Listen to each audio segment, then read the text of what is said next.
This is New Orleans today. For more than 200 years, mistress of the Mississippi, queen of the Gulf. Traditionally known the world over as a sleepy land of dreams and Mardi Gras, blues and bouillabaisse, jazz and jambalaya. The Vieux Carré, the French Quarter, practically deserted by day, crowded with thrill seekers and tourists by night. But in the last dozen years, New Orleans has come wide awake, full of ambition, made itself the second largest port in the United States, next to New York. Annually, 3,000 ships use the fine harbor facilities, handling nearly $2 billion worth of cargo. Fortunately, so far, the port of the legendary Jean Lafitte has been free of the dock pirates and racketeers who have been stealing $250 million a year in New York Harbor alone.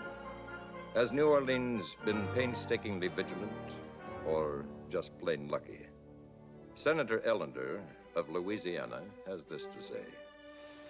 A $2 billion bonanza is an inevitable temptation to criminals. This picture shows how waterfront felons might attempt to infiltrate even a fine, carefully policed port like New Orleans. Once they get a foothold, it requires the most earnest, unflagging effort by public-spirited citizens to root them out, as you will see in this motion picture. The modern port of New Orleans still employs the shape-up, a day-to-day casual hiring system.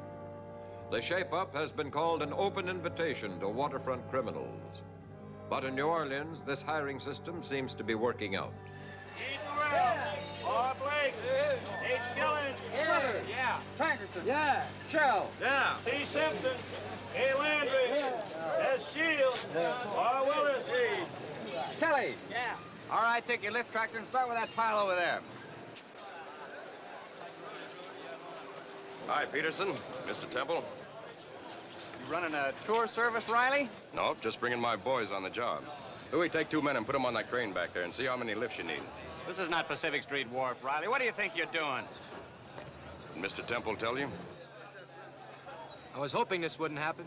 Zero Saxon's just contracted to unload all Golden Gulf ships. Here, take a look. You have the Golden Gulf contract, Mr. Temple. Hey, Bud, can you tell me where I can find the Delta Surplus and Salvage Yard? Apparently I had the contract. Looks like Zero underbid me. You gonna let Zero take over this wharf and put our guys out of work? They ain't gonna be in no condition to wait tonight. That's what you think.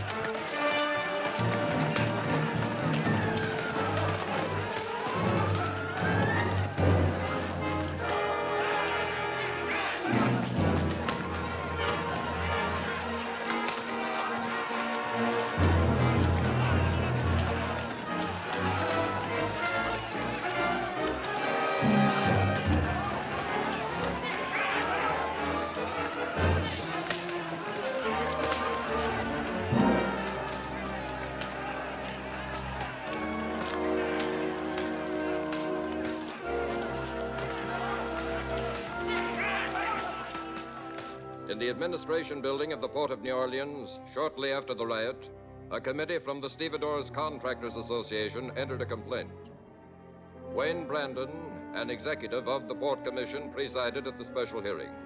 Frank Bauer, president of Cheney Steamship Lines, was seated next to Howard Temple, the complainant. Jack Petty, business agent for the Longshoremen, and Al Chittenden, president of ILA, were invited.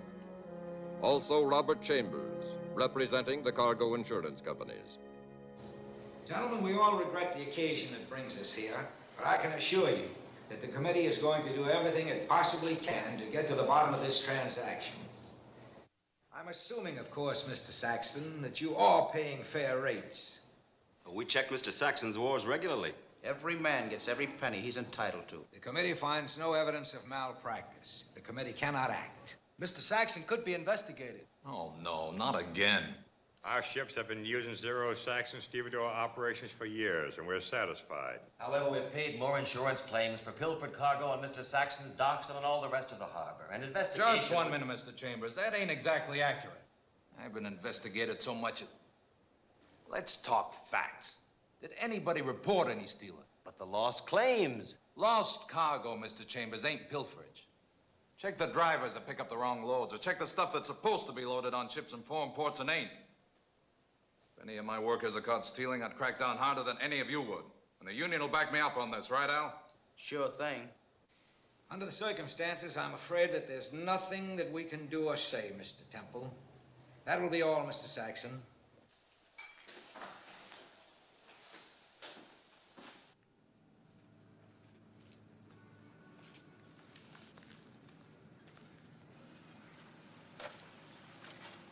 Are you Mac? Yeah.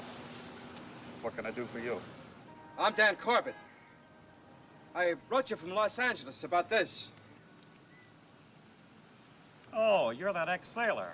I thought maybe you were a crackpot or something. Say, you mean to tell me you came all the way down here to buy an LSM? Your ad says $4,500 practically buys the ship. I'll take care of the balance later. I got the $4,500. There she is. And this is the stack off of her. I use it for my office. But I guess I can change offices. You want to go take a look at her? Yeah. Come on, let's go.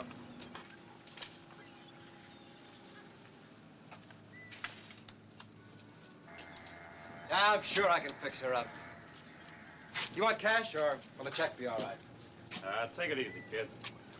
What do you want with this old scrap heap? I figure a surplus LSM can haul yellow pine from places other boats can't get to. Then I'll sell the lumber up and down the Mississippi. Might work at that. Back in California, a couple of guys out of San Pedro picked up a surplus LSM. They hauled timber down from the Northwest down to L.A. You know how much business they did in their first year? $1 million. You know that personally, or did you read it? The money I'm going to give you is going to clean me out. I got to have more to fit her out, shape her up. Yeah, and for the rest of the payments. Let's call the deal off. No, I can raise the money. How soon can I have the ownership papers? Just as soon as I can get some ink for this old fountain pen of mine. You sure you want to go through with this deal?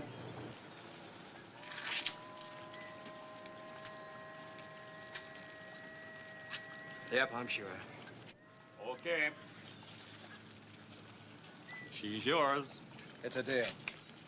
Now I got to get myself a job.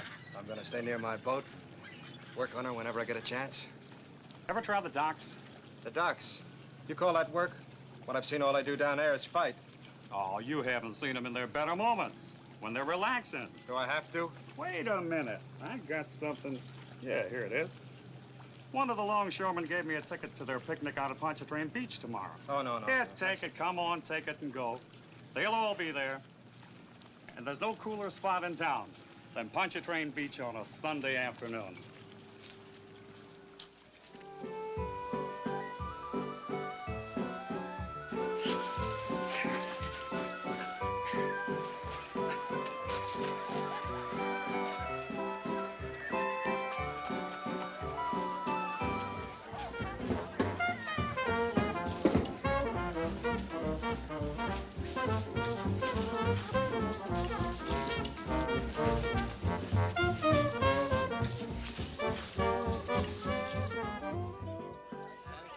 How many times can you ring the bell?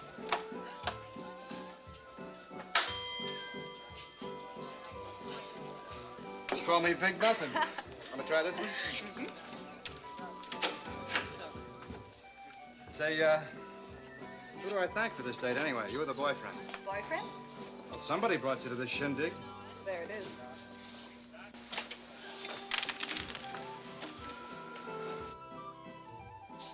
Is he blind? Well, thanks. You in his local? What local? Say, you're really a stranger in paradise. Jack Petty's the business agent for the Longshoremen's Union. Uh-oh, leave it to me to pick on the boss's girl. Don't let it throw you. What are you doing here? Well, I bought a boat yesterday from a character by the name of Mac McCabe.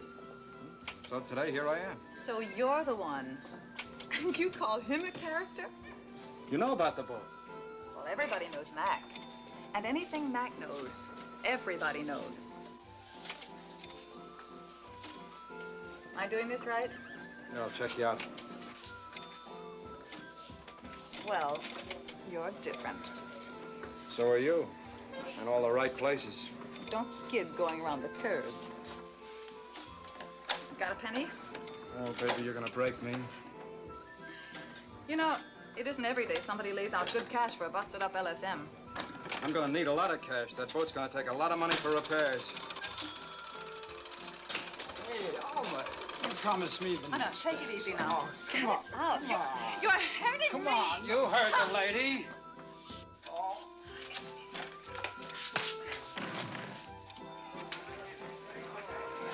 Mister, you can hit. You know what he is?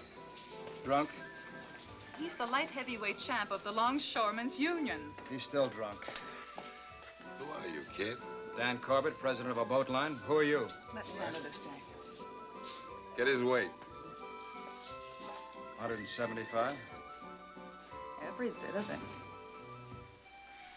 You've, been eating good. Navy child.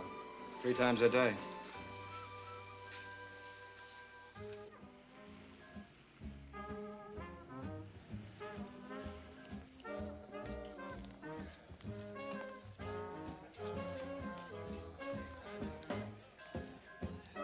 Hello, Pete. Hi, Alma. Coffee and donuts.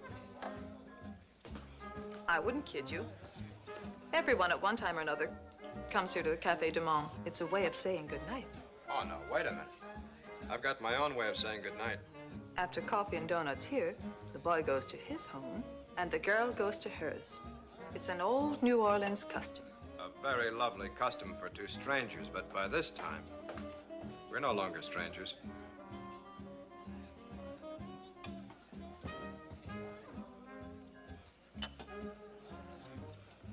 Thanks, Pete. From where I'm sitting, you're still the same fellow I met at the beach today. And you should get to bed early and get up early and get yourself a job. You're very lovely and romantic, and I didn't hear a word you said. You still need a job. Like I told you, Jack Petty takes good care of his boys, and a smart boy can get ahead. All right. But I'd better stay close to you. Or you might forget. About the job, I mean. Let's not make like I'm a sparring partner. Okay. When do I see you again? I'll be around. I always am. Stop by the stevedore's office tomorrow. I'll try to have some news for you. Well, look, after coffee and donuts, aren't you going to show me any more old Louisiana customs tonight? After coffee and donuts, no more customs. Tonight.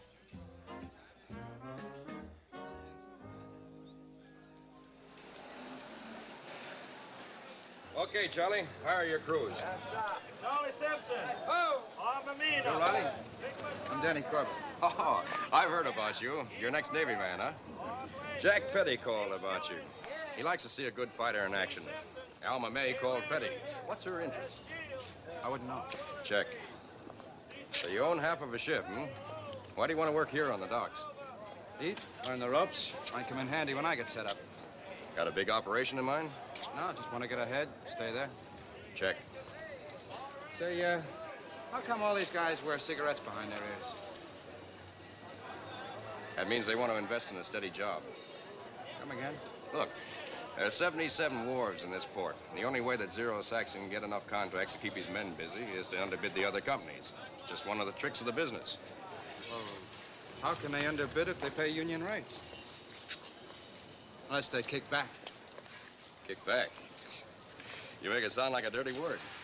Kickback's a kickback in any language. Sure. Let's say they invest their money.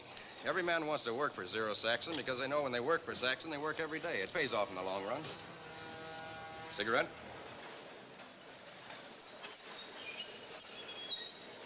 Sure.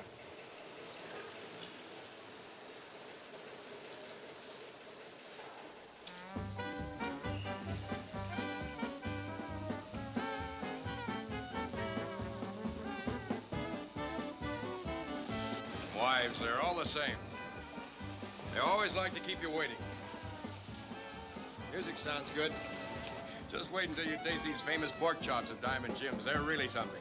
Later on, we'll take you around town, show you the real New Orleans. Sounds great. But I still don't know anything about the date you've got for me. Ah, something special. Someone you'll really like to meet. Someone that's right up your alley.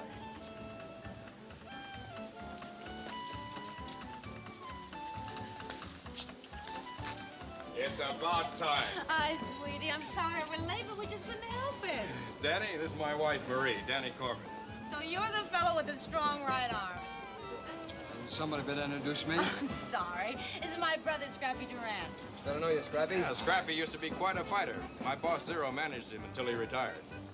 Now I coach a union boxing team. That's why Joe wanted me to meet you. Word's got around that you got a good solid punch. So I'm glad to meet you. This is my date. Oh, Joe, how could you? I'm sure Mr. Corbett was expecting a... What were you expecting? Scrappy, he's lovely. Shall we join the ladies? Hi, Joe. I've been looking all over town for you. Yeah? I'm sorry, honey. I know. Zero Saxon wants to see you. Danny, Scrappy, take care of Marie, will you? If I'm too late, I'll see you at home. I won't be too long, honey. Bye. So long. Well, come on, tourist. We've still got a lot of sights to show you.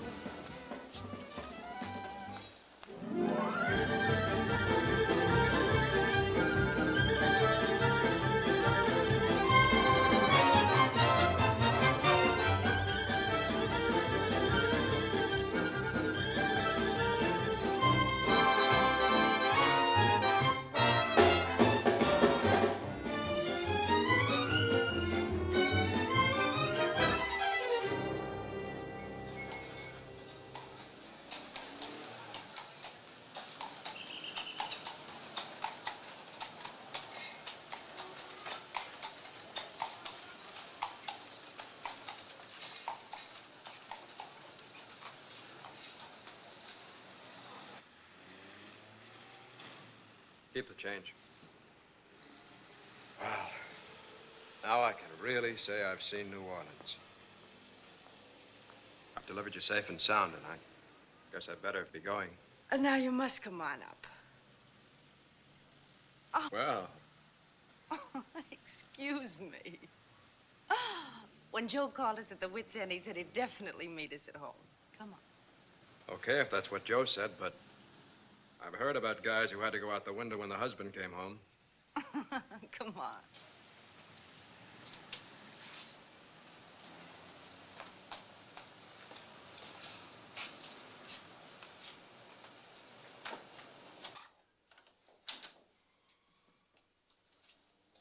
Joe?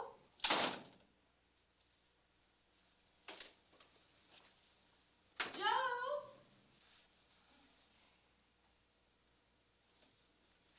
Maybe he's asleep on the balcony.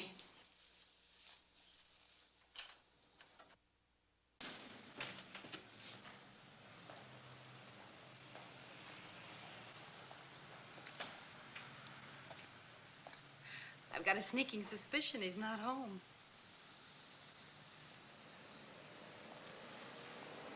Sorry you were saddled with my brother and me. I guess it wasn't much fun. I had a swell time. Thanks for being polite. No, honestly. You got a beautiful layout here. Must have cost a lot. I'm gonna have one like it soon. When your ship comes in? Oh, you heard about it too. My boat. It should be all mine in about a year. Doesn't that cost a lot of money? It does. But I'll get it somehow. Don't let it cost too much, Dan. What do you mean? You seem like a nice fellow. Stay that way. Nice. You sound like you expect something to happen. Why not? We're living on top of the waterfront. Anything can happen. Like what? I don't know any of the answers. Only questions. But if you're a nice guy like I think, well, nice guys get hurt easily. Nice girls get hurt, too. So take care of yourself. And Joe and Scrappy. You're the kind of people I like. So stay that way. Sure.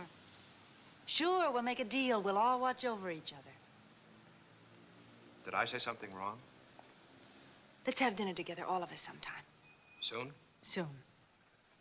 So long, Marie. I said so long. Sorry. I was thinking. Thanks for everything. I'll see you to the door. No, don't bother. I can find my way out. Say good morning to Joe for me.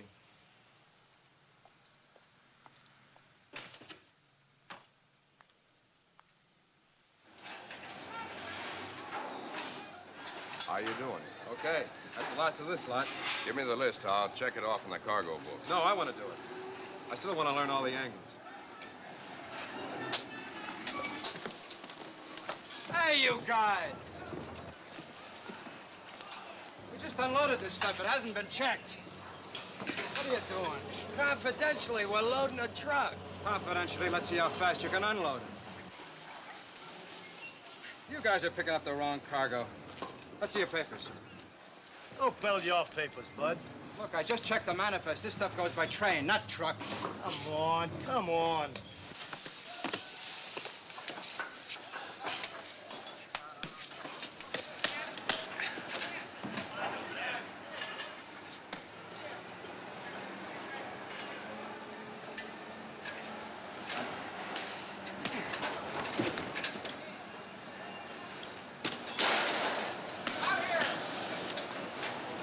Come on, Charlie. All right, break it up. Come on, break it up. What gives? You tell me. We're loading our truck, and this guy comes up and starts blowing up a storm. You're loading the wrong cargo. I tried to tell him, and then this joker slugged. It's all right. He's a new boy on the docks. He won't pull a trick like that again. Say, who's crazy here, you or me? All right, boys, let's move cargo. Come on, you men up there, too. Let's go. All right, dock your time. What's the idea of pulling a grandstand trick like that? I told you, Joe, they were moving the wrong cargo. Who's running this wharf, you or me? Look, if there's a mistake, whose responsibility is it? Yours or mine? Okay, Joe, I guess I was overanxious. Go on, get back to work.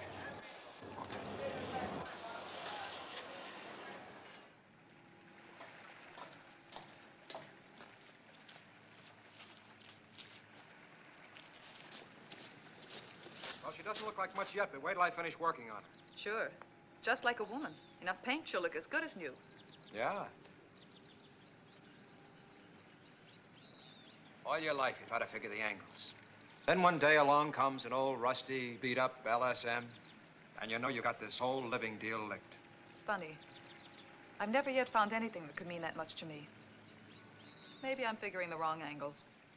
You're a lonely girl, Alma, baby. Somebody told you. No, I saw it on your face the first day I met you. You're no fun when you're serious. Look, what's the pitch? So far, I don't know a thing about you. Every time I start talking about you, you clam up like I was a one-man investigating committee. Nothing to know. Nobody lives in a vacuum. Hey, that's real deep stuff. Another guy on the hook? One you can't talk about? Can't talk about? Just a guy. Let's talk about the boat. Look, I'm not the marrying type either. I figured as much. What are you doing tonight? My turn to share the town from top to bottom. I've saved up some dough. You and your boat both know where you're going. Save your money for that.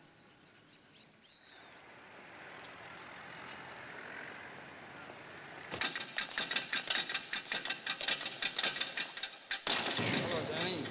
Hiya, Scrappy. Danny, I want you to meet a friend of mine, Pete Herman. Pete's the ex-bantamweight champ of the world. Pete, this is Danny Corbett. And a friend of Scrappy's a friend of mine. Glad to know you, Pete. Hi, Petey. Hi, Scrappy.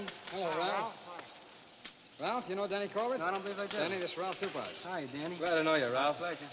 Pete, could I see you for a second? Excuse me. Let's go, Ralph. Sure. Changed your mind, huh? Decided to fight after all. I need the training to be a longshoreman. Mind if I use the gym? No, go ahead. It's all yours. Thanks a lot. Say, Scrappy. Yeah, Denny. You're a friend of Joe's, aren't you? Joe and Marie both. They're my whole family. Why? Oh, nothing. I was just wondering how he does it, on what he makes as a dock boss. That apartment. Joe's all right, Danny. Well, I didn't say he wasn't. Just said they live very well. Now, look, if you think that Joe's all right, you hear? Stop shadow boxing with me.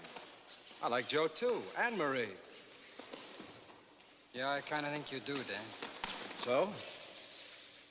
Well, Dan, it's like... I shouldn't talk it over with you. If not to a friend, who then? Well, it's got me worried, Dan.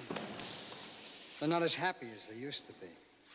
I thought that was one marriage that'd really work out, but now... And now I just don't know.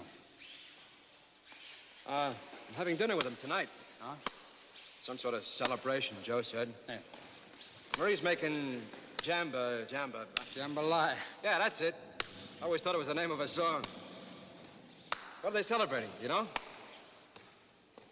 I know you got a good right hand, Denny.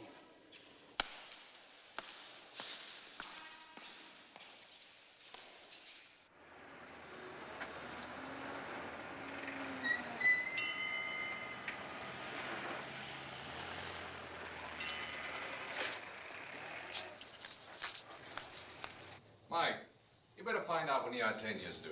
Artania? That makes 5 about all we're set to handle. And that's it. We mustn't be greedy. We're young yet.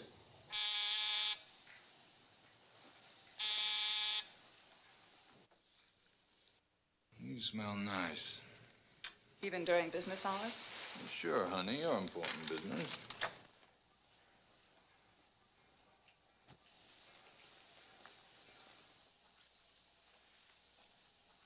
Hello, Zero. Hi, Joe. You suppose we could have a little talk now? Sure. Well, there's something I've been wanting to do for a long time, and now I finally got the chance. How do you mean, Joe? A fellow's offered to set me up in my own stevedoring outfit, so well, I'd like to step on. You really think you could pull it off? Big job, big headache. Big chance might mean a big flop. Well, I've learned a few of the tricks from you, Zero, and I can get the Franklin line contract to start with. I'll bet you can at that. Well, that is naturally if you're not interested in the contract yourself. You know I'm not, Joe. I never was. Okay, everybody, let's wish the best of luck to Boss Riley. Thanks, Zero. Thanks, everybody. How about a drink, Joe? No, I've got to run along. Marie's waiting for me. Thanks, Zero. Bye.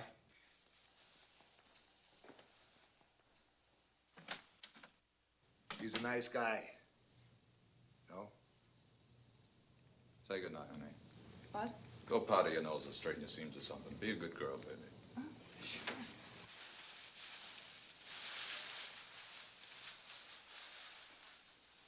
You know something? He'll go far.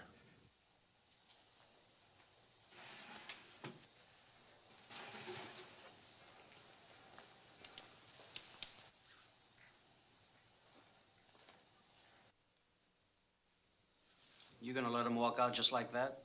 Anytime he decides to talk and close us up. No kidding. Take care of that. I want it back. We don't get rid of it? Not yet. Come on. Bye, Zero.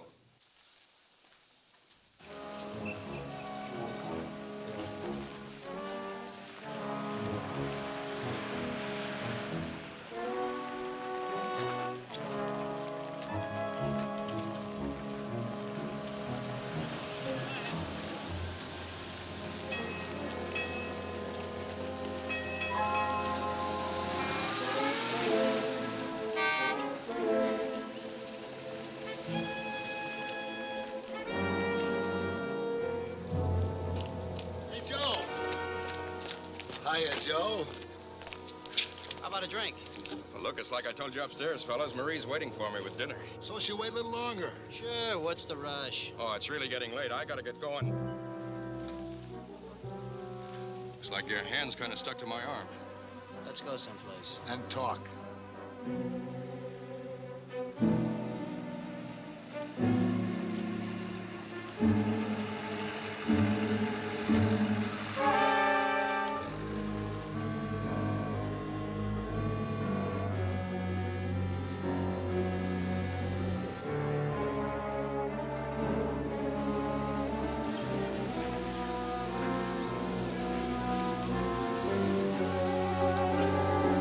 seen the quarter two system. She's late.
Joe's been working hard lately.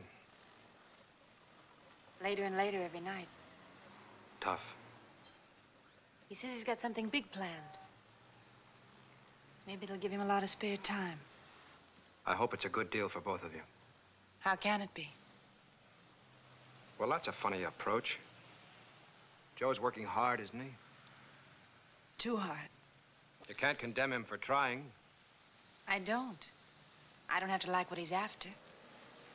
All right, I give up. What's he after? The brass ring on a merry-go-round. Doesn't have a brass ring. I see. Now I know absolutely nothing. Good drink. Thanks. It's my own recipe. Don't ask me what's in it. It's never the same twice. Joe's trying hard to get on top. Is that wrong? He was a stevedore when I met him. I fell in love with Joe the stevedore. Not Joe the big man on top. I married Joe the stevedore. I was happy. I don't want success or power or big money, just Joe. A man's got a right to dream. You're part of that dream. Just like my boat's part of my dream. And I want the big money someday, too. Is that a crime? Yes. When it's a crime against oneself. Spell that out. He's changed too much. People grow up. Can't he grow up without hurting himself? That's the gamble a man takes if he wants to get somewhere. You mean that he'll never be satisfied? The more he has, the more he wants? I'm wasting my time. Joe won't be happy till he makes the big move. And now the time has come. Is this something you know, or did you just dream it up? The big deal is being made tonight. Joe wanted it to be a surprise. But when I found out he was talking to Zero Saxon, well, I wouldn't be much of a wife if I couldn't take it from there. Here's to you, Joe, and the big deal. You don't know any reason why somebody would want to kill him? Like I said, Superintendent, everybody liked Joe Riley. Your best friend is found floating in the Mississippi with 4 slugs in him, and you don't want to talk to us. Are you afraid? I just don't know anything about it, that's all. I'd help you out if I could. Okay, go ahead, Charlie. You can go. I'm sorry, Superintendent. Well, what do you make of it, Superintendent? He may be telling the truth. Then again, he may be afraid to talk. What's he afraid of? If this were New York and a doctor was murdered, I'd guess he was mixed up in a racket, but not in New Orleans. No, we don't have rackets in New Orleans. All at once, the 3 men had the same thought. How sure were they that the rackets hadn't moved into New Orleans? Wayne Brandon said he knew that racketeers had cost New York $150 million in pilfered cargo alone. He was scared. Al Chittenden explained what this would mean to his union, an all-out battle to keep criminals and racketeers from exploiting his men. And Police Superintendent Schurling said if rackets took over the 42-mile waterfront, he'd need not a police force, but an army.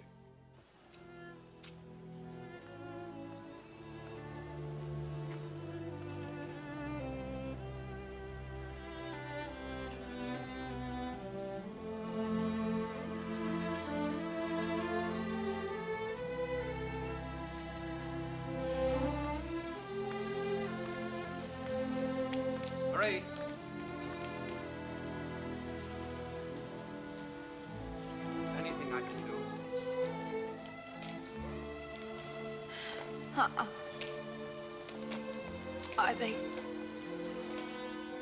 Are they sure that it's Joe? Yeah. You know, you're wonderful taking it like this. Am I? I've cried for days. I don't think I can cry anymore.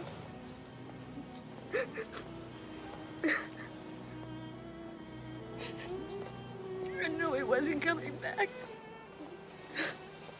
I knew they killed him. How could you know? I knew that Joe wanted to quit. When he didn't come home, I knew right away what had happened. Just because he wanted to go into business for himself, Marie, it doesn't add up. I wish I knew. I wish I knew. I know. The man I married didn't just disappear. I lost him a long time ago. He started working for Zero Saxon.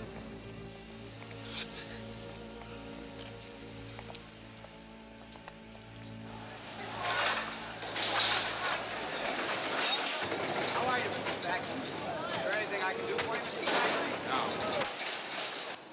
This is Mr. Chambers. He's chief investigator for the Maritime Insurance Group. He's checking into some lost cargoes. I want you to give him full cooperation, all the help you can. Well, what shipment was it? Here's a signed receipt for cargo delivered to this dock. It never arrived in Europe. Well, who's this F.A. Wilson? The guy that signed it? Why, the checker. Never been a checker by the name of Wilson on this wharf. Ever heard of him? You know what I think? Mr. Chambers, somebody forged that signature. Why, I'll bet that cargo was hijacked before it ever reached this dock. Mind if I look around, watch your handling procedure? Help yourself. I guess that's all. Yes, Mr. Saxon.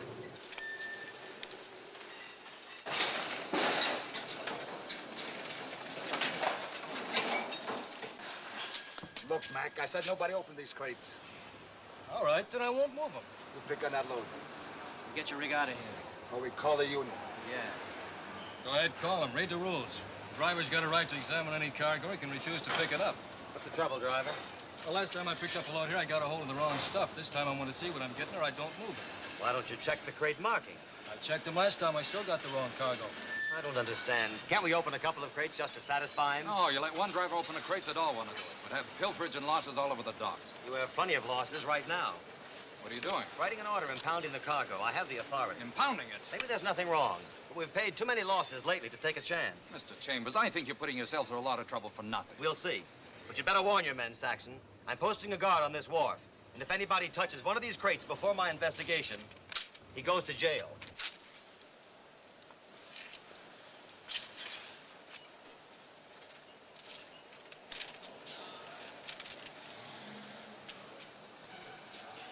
That's a deal you stepped into, Ed. We can't touch it without going to jail. Once Chambers opens the crates, we're through. A hiring boss has got to know something about handling delicate cargo. How about it? What do you think I got sent up for? The reason I asked, Dura Chemicals got a big shipment going out of Julia Street Wharf tonight. Here, take a look. Wow. Those solvents are tricky. Juggle them wrong and they'll blow up in your face. That's what I thought. It's kind of a tough deal for somebody new on a job. But you pull this off, Ed, you got a 3-year contract with clear sailing. How about it? Keep that guard up. Danny? Hi. When are you going to work out? Well, not tonight. A few minutes ago on the night shift. You don't want to overdo that working department, you know. Got to. The boat? Yeah. How you doing in the dough department, Dan? That must cost a lot of scratch. Not too good. Cost too much just to live. Huh? You ever think of fighting, Dan? Oh, I don't mean amateur. I mean pro. That's big money and quick. Can't be so great if you quit. Had a great record, right on top. All of a sudden, boom, you retire. Can't be such a great career. You gonna be late for work, Danny? You know, you're right.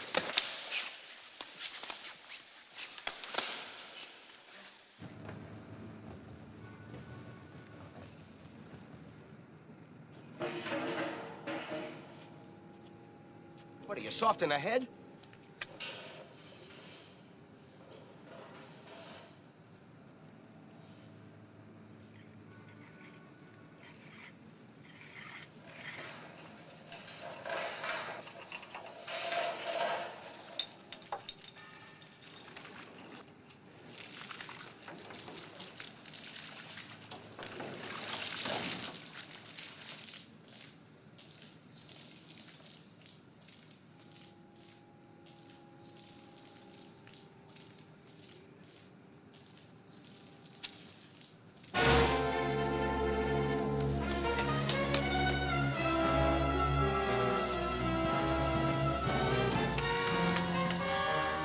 crazy? What are you trying to do?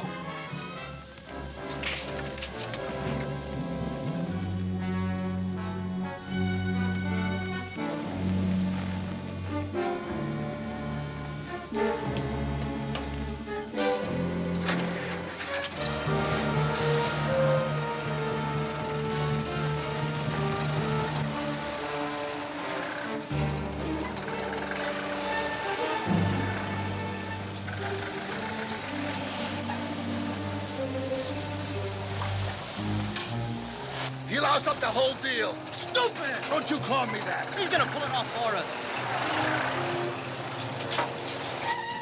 It's rotten, Jack. That's what it is. It's rotten. I still don't see what you mean, Al. All right. Then I'll lay it on the line. I've been around this union a long time. I can smell a rotten setup a mile away. And I've been telling you for 3 hours, you got one in your local. You just let me What's explain. to explain? A foreman murdered, an insurance investigator ties up cargo for examination. Go on, explain why it just happens to be destroyed in a dock fire on one of your wharfs. Those things happen, Al. You know the waterfront. One of my boys stopped what could have been a big fire. Is that rotten? That doesn't explain why the men won't talk about the murder or the fire. They're afraid to talk. They're scared. Of what, Jack? How should I know? If they're scared, why don't they come to their business agent for help? I'll tell you why. They don't trust you. Well, if there is a mess, which I don't admit, don't I at least deserve a chance to clean it up myself? All right, Jack. I'll give you one last chance. Clean up this mess or you're through as business agent of your local. I don't understand. Don't anybody ever bring me any good news? I can't help it. Things are getting tough. You know what Chambers thinks about that fire. And making an ex-con your new hiring boss didn't help either. You gotta do something, Zero. You mean besides paying you all that grease? If Al cans me, I'm no good to you. Grease or no grease. If Al knew the local was solid for you, had confidence in you, trusted you, he wouldn't dare kick you out, would he? No, but how's he gonna think that?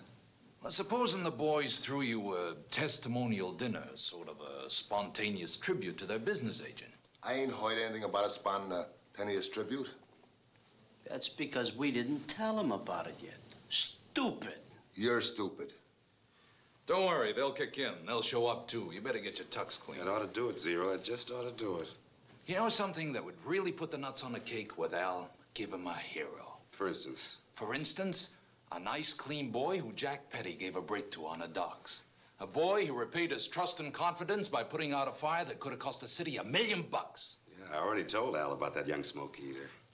I might even do something for him myself. What was his name again? Yeah, what was his name again? Dan Corbett.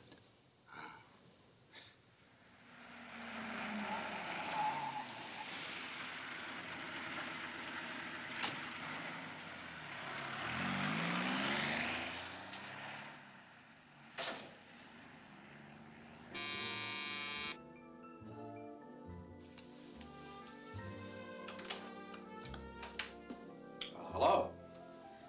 Wow, my protege. They gave me your message that you wanted me to stop by.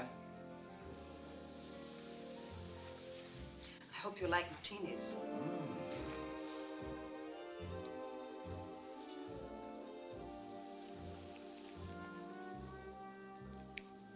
Thanks. Thank you. Zero thinks I'm quite a talent scout. What's the gag? No gag. You've got a bona fide invitation, and I've got to deliver you. What difference does it make to Zero whether I get to Jack Petty's dinner or not? You'll find out later. You know, you're quite a guy. Fighting, putting out fires. You're better at starting them.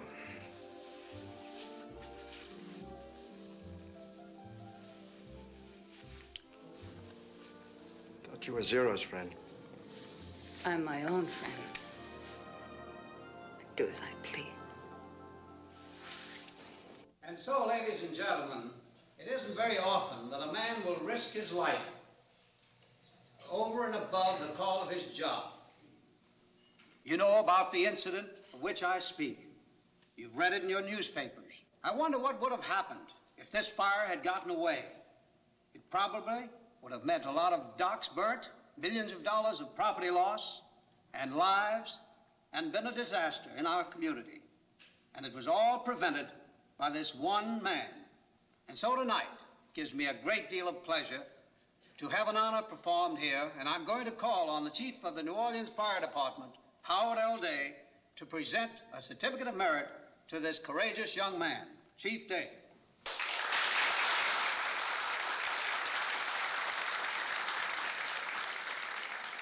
Thank you, Councilman Skiro. Ladies and gentlemen, on behalf of the citizens of New Orleans, it gives me great pleasure in presenting this certificate of merit to an outstanding hero, Mr. Daniel Corbett. What idea was that? Go on up. Go on.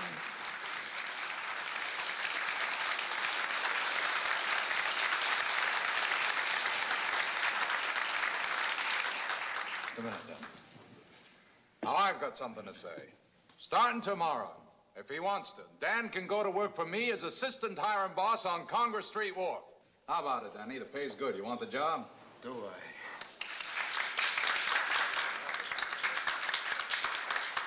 And who do you suppose picked our young hero? Gave him his break on the docks. That's right, our guest of honor, Jack Petty. Now, you know, Jack, he hates to make speeches. But even without speeches, Jack knows how we all feel about him. But in case he should ever forget, the boys in his local all chipped in and got him a little reminder. And I think it only proper that President L of the Union should make a presentation. How about it? Danny, you just hit the jackpot. This is a beautiful solid gold cigarette case. And it's engraved to Jack Petty, a real guy from his boys.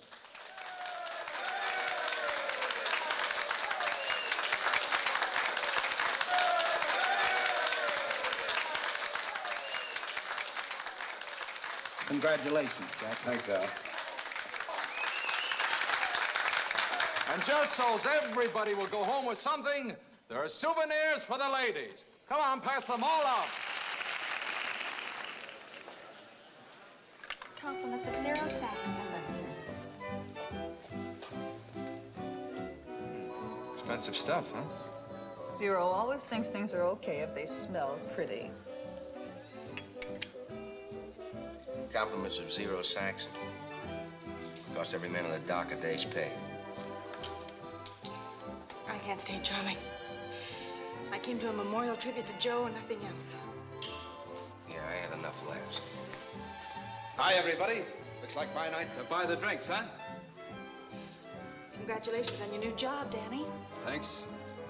Sure you make a lot of money with Zero. You make it sound like that's bad. That's just fine. Get it any way you can. That's what they always say. Coming? Night, Dan. Miss Worth. We were just leaving. Scrappy? I think I'll stick around a while, Marie. You go home with Sue and Charlie. Good night, Sue. Charlie. Good night. Dan, can I talk to you a while alone? Go ahead. I'll dance with Zero. A little while, okay? Okay. I don't know why, but I sure laid an egg with Marie and Charlie. There's a lot of things you don't know, Dan. One of them's how much you hurt Marie. Hurt Marie? How? Dan, look, we both like you. She doesn't want to see you get all mixed up the way Joe did. You gonna give me a line about Zero? Look, I've been keeping my mouth shut, but my ears and eyes are working overtime. That Stevedore Corporation of Zero's. That's just a cover-up for his real operation, big-time smuggling and pilfering on the docks.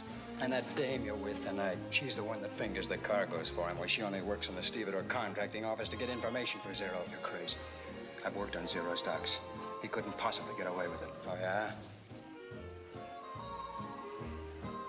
Did you ever hear the old shell game? Find under which walnut is the pea.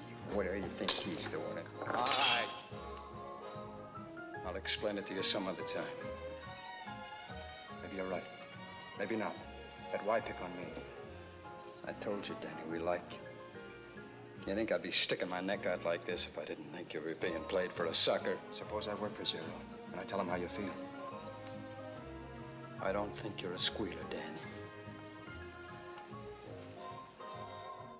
It's like you scratched my back and so forth. You saved us a bundle by putting out that fire. Now we want to do you a turn. So we'll pay you $200 a week to start. 200? That's only a start. Later on, you make good, you get a cut of the business like Joe did. Thanks. I never thought I'd make that much money without stealing it. What are you getting at, kid? From all I've heard, you operate just like everybody else, only smarter. Why, sure, kid. You gotta be smart unless you want to work in a bargain basement. All I want is to own my own boat and head up the river to the tall timber. Up the river, tall timber. I like poetry. So get some sleep. We'll see you later. Coming? No, we'll see she gets home all right. Don't think we blame you, Danny boy, for being careful. As a matter of fact, we appreciate it. We don't want to hire the wrong guy either. Yeah. I like poetry, too. I'll see you. See you.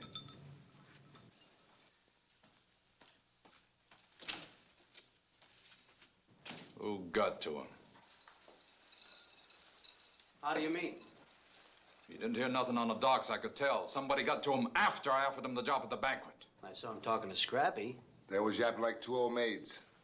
I noticed how Scrappy's changed ever since Joe Riley was killed. He just might talk too much. Marie's his sister, and he's her brother. You know what I mean? We can't stand the heat of another killing. Unless maybe we got Scrappy one more fight.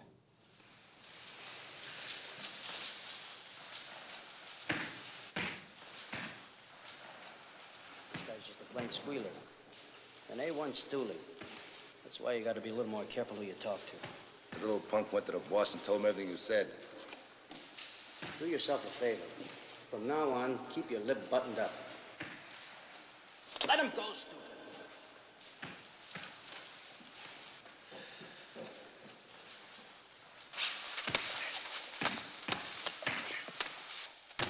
All right, that's enough. Scrappy! Okay, double-crosser. I'm gonna teach you a lesson you'll never forget.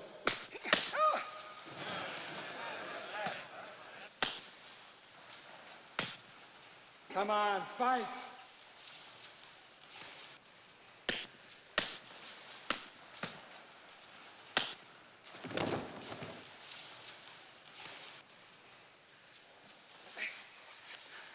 What's the matter? I hit you too hard? You want to run and tell Zero about it? Scrappy! Come on, get your hands up. Fight!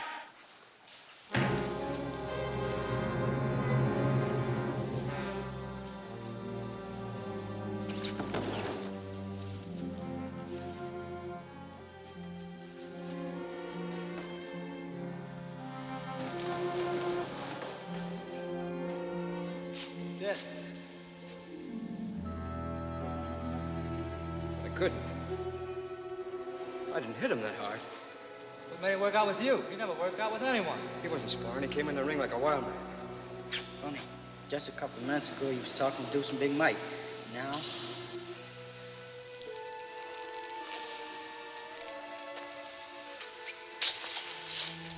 Take it easy, kid. Accidents happen. Nobody can explain them. You didn't kill him. He had no right to fight.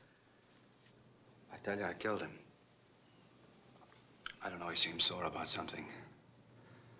I don't know why. But he kept hitting me and hitting me. Then I hit him. Just once. It wasn't hard. I hit a lot of guys harder. And Scrappy was a fighter. He went down. He never moved. I've been trying to figure it. Why? Why? His heart. What about his heart? He had a bad heart. The doctor told him another fight would kill him. Who knew about this? Just a few. Scrappy was too proud to let on. That's why he quit the fight ring. Zero and Noah used to manage him. Deuce and Big Mike were there. They'd been talking to him. Okay.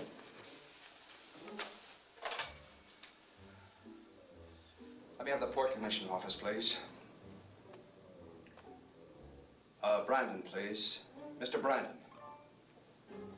Mr. Brandon, this is Dan Corbett. The secret meeting between Dan Corbett and Wayne Brandon took place in the private quarters of the Hampshire, an exclusive businessman's club. Brandon invited Police Superintendent Shearing and Al Chittenden to sit in with him. Dan began by telling them his idea of the reason for Scrappy's death. Somehow, through Mike and Deuce, Zero managed to get Scrappy in the ring with me. The rest you know. Just what is Zero's setup? Big-time pilfering, mainly. But with sidelines. Smuggling, kickbacks, special collections, short gangs. Now you see why I wanted you two here. I just don't see how Zero can get away with pilfering. It has to be a big operation with contacts to finger the cargoes. Zero's got a girl planted in the Stevedores Contracting Association. The checkers and dock bosses are in on it.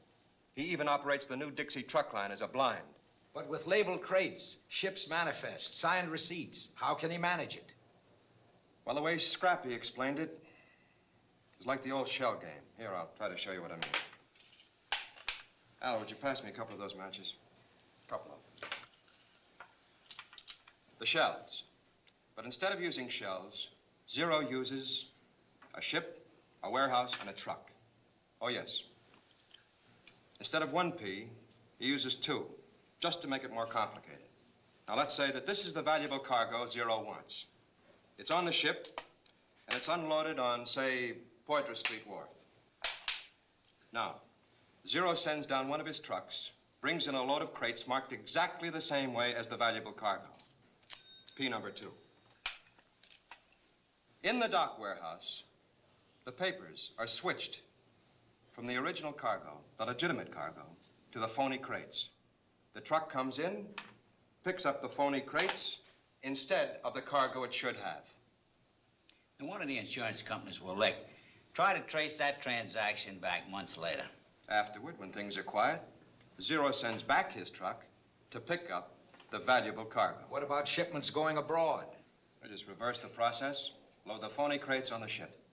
By law, Zero has to keep exact dock records. They've been inspected, so he'd have to doctor the cargo book and keep a file of phony invoices.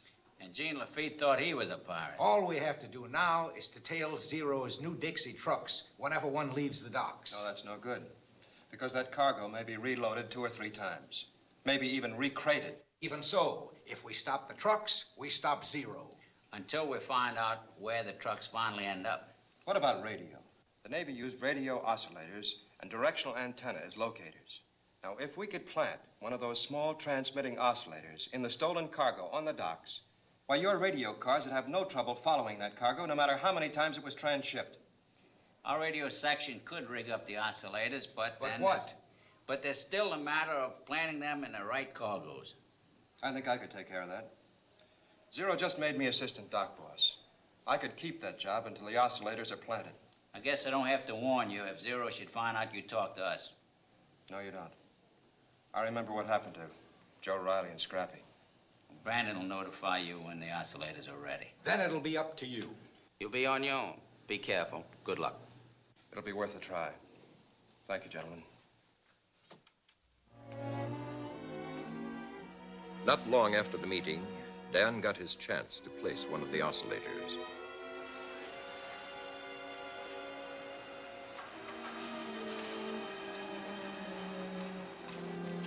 What do you think you're doing? Oh, the corner of the case was smashed. I was just nailing it up. Anybody catch you doing that kind of work, you'll have the union on your neck. Oh, thanks a lot. See, I don't know all the union rules yet.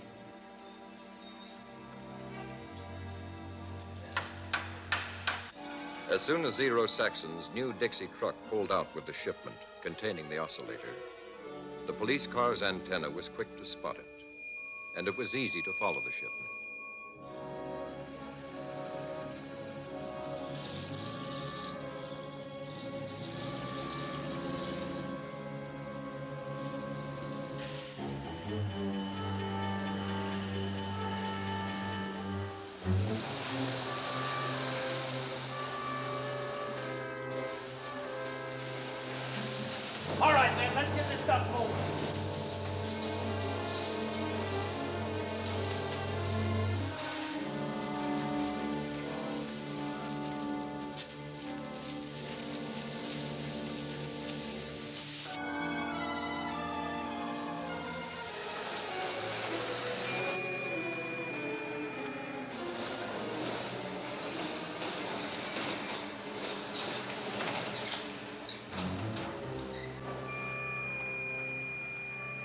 Target stopped. Transship once. Seemed to have settled down for the night. Bearing 137. 137. Pointer Street Wharf. This is Unit 30. Lafayette and Delta. Final bearing 286. 286. Lafayette and Delta. Well, there it is. That's where our transmitter ended up. You know that location, Superintendent. Do I? One of the biggest warehouses in the city. Challenge Distributors. Big firm, important, respectable, so to speak. Doesn't seem possible. They could be handling stolen goods. We'll know for sure when we raid them. But first, we must find out how many more outlets Zero has. Only a short time later, after following through the same procedures, Police Superintendent Schuring had his information. Besides Challenge Distributors, Zero had 2 more outlets, General Wholesale, and last, Ace Storage. Now, they were ready to move in on Zero.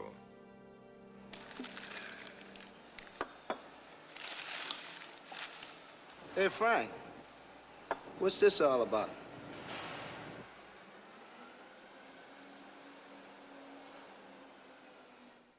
I thought I'd better bring it. It was in one of the crates from the docks.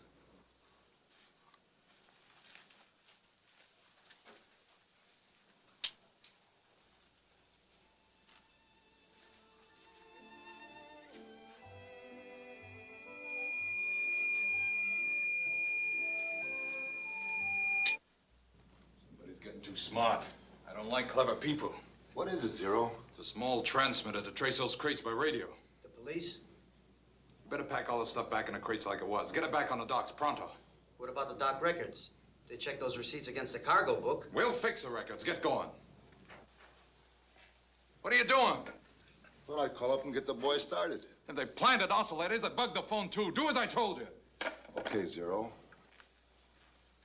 This thing didn't crawl in that crate by itself. Somebody helped it. Somebody who's a little too clever to be around anywhere.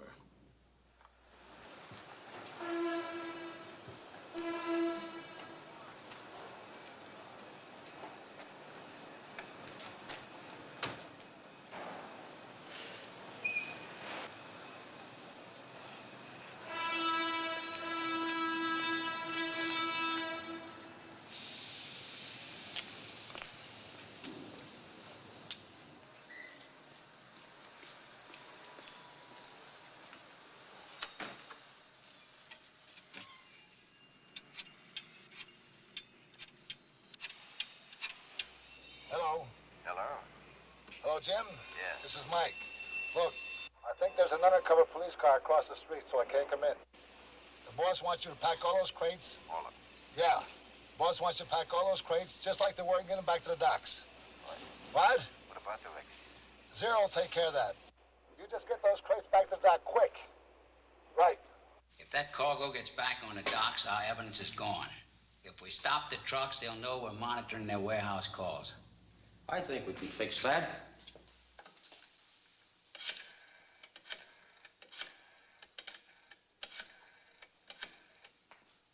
Hello? Al speaking. Yeah, I want all the men pulled off Zero Saxon stocks. Right now. Yeah, it's a strike.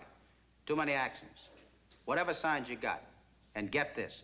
Tell the pickets to let no one on or off the docks. Right. Zero will never put that stolen cargo back now. Not through our picket lines. See you later. Who could it be? We checked on everybody had a chance to do it. Could it be Alma May? Chance to do what? Plan an escalade, or you know what I mean. Something you put in a crate or something like that. A what? She didn't do it. Oh. It had to be planted on the docks.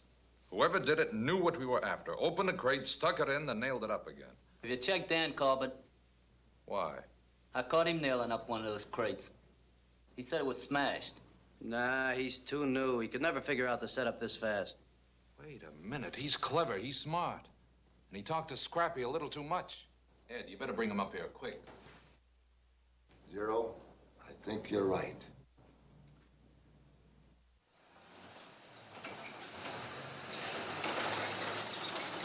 This is Special Unit A outside the Challenge warehouse. Loaded truck just came out of the building and turned down toward the docks. Over. Okay, we've got it. Just sit tight where you are. This is Superintendent Shuring. Dispatch the 3 special details to the warehouse. I'll be with the dock detail.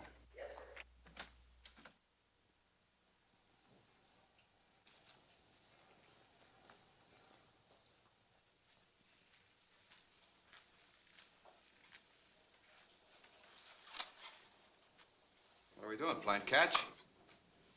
We were wondering if you'd ever seen it before, that's all. What is it? How would I have seen it before? When you planted it in that smashed cargo crate on the docks.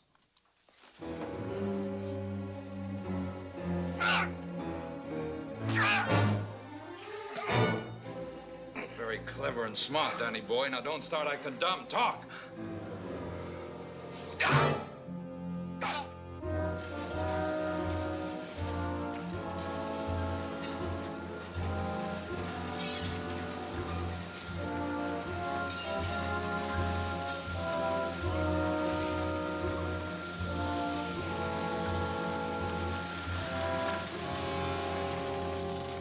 Sorry, pal. President Al's orders. Nobody gets on this dock till the strike's over. What do you want me to do? Beat it. Okay, okay.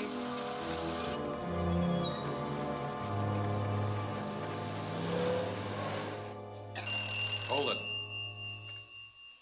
Yeah? What? A picket line on all my docks? No, you sit tight. We'll handle it. The union boss has pulled all his men out for contract violations. The truck can't get through the picket line. That does it. Ed, you and Deuce get down to Molly's and the Fat Frenchman's. Pay the boys anything you have to. Tell them they're gonna bust the picket line. Start enough trouble to draw any guards away from the office so I can get rid of the cargo records. Get going.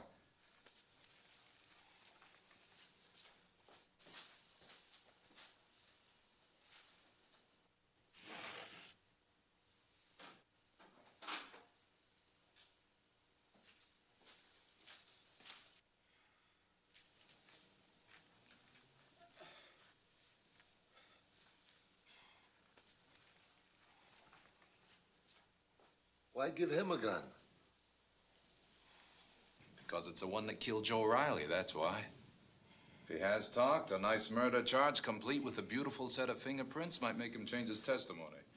I'll leave you to watch him.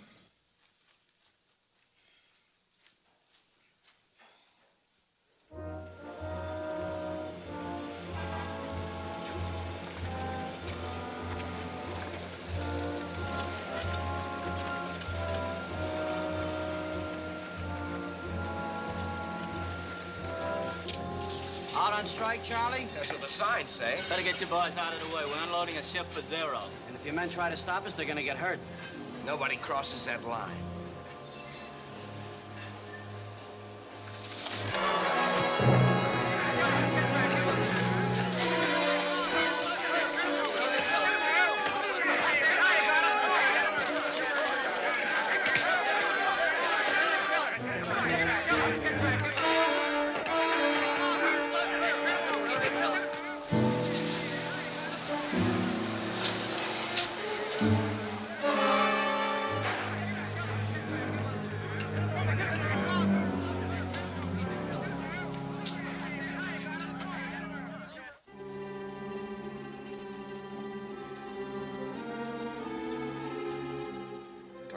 They'll give you a break.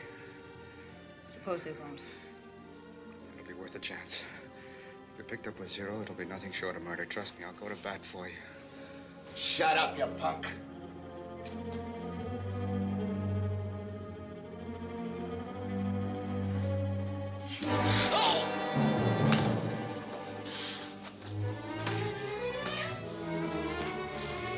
All right, Danny boy. Now you can tell the police how I helped you.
shape, and she's almost mine.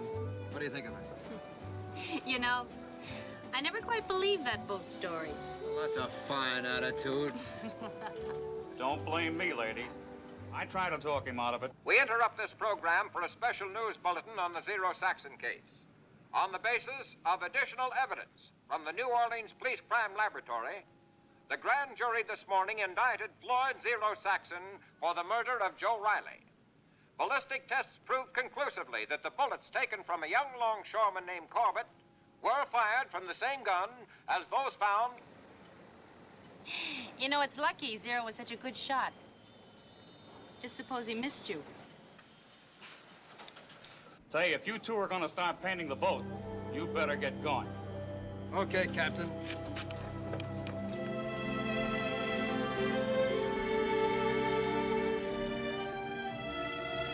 So a young California ex-sailor trying to buy a boat happened to be the key to breaking the waterfront dictatorship of Zero Saxon, which had threatened the position of historic New Orleans as the second greatest port of the United States.